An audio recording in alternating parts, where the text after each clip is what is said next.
আল্লাহ রাসূল এই মাসকে সম্মানিত করেছেন এবং তিনি মর্যাদা দিয়েছেন।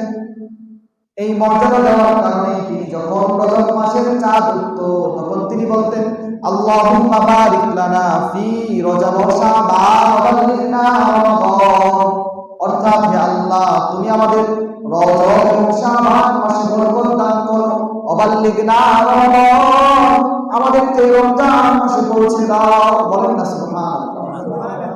যেহেতু আল্লাহ রাসূল এই দোয়া করেছেন, তাহলে কি আমাদেরকে এই দোয়া পাঠ করতে হবে। সকলে আমার সাথে একবার বলেন, আল্লাহুম্মা বারিক লানা ফি রজব ওয়া শাবান ওয়া বাল্লিগনা রমাদান। এই মাস আসা মানেই রমজানের একটা বার্তা চলে আসা যে রমজান আমাদের সামনে আসতেছে।